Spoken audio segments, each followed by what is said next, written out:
As one of the most recognizable cities in the world, there's a lot the Division 2 needs to get just right about Washington, D.C.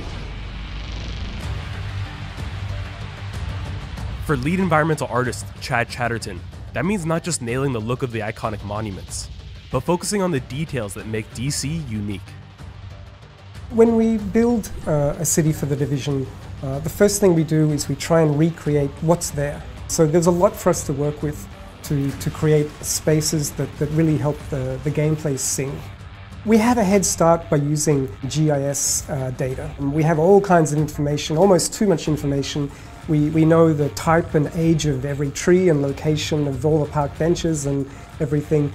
So we have to make choices. What's important to capture DC from all of this? But the Division 2's version of the nation's capital also needed to be transformed. And that's where the work of researcher Chloe Hamoud came in. You can spend 10 years doing research on a city. It's a never-ending process. I wanted to have a deeper understanding, like how would the city react in times of crisis? Where for example, the evacuation road would be set up? What are the shelters in times of emergency? Vehicles are always facing in the way of the evacuation route, for example. They're not just randomly placed. We've thought this through. You'll notice that most of the vehicles have been drained of their fuel. So we've really tried to think drill down into the details of why the props are there. You have the Lincoln Memorial, the Washington Monument, and the Capitol all in a row on the National Mall, and these were interesting in terms of strategic location. Things we learned from Chloe's research, whereby that wide open space is useful to the National Guard, to the Joint Task Forces, to use to create camps or a kind of a military hub.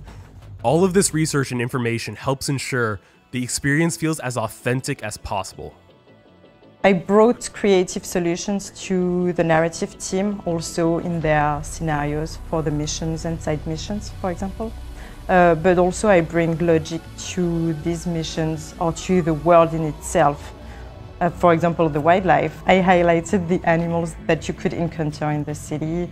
I mean, there are so many details that I worked on to help the team make sure that the world is consistent and coherent. The work that Chloe does really gives us access and insight that we couldn't arrive at just by Googling the city or anything. You really have to come here, meet the people, and be in dialogue with them. On March 15th, you'll get to experience a post-pandemic Washington, D.C. when the Division 2 launches on PS4, Xbox One, and PC. For more on the Division 2, subscribe to this channel and visit us at news.ubisoft.com.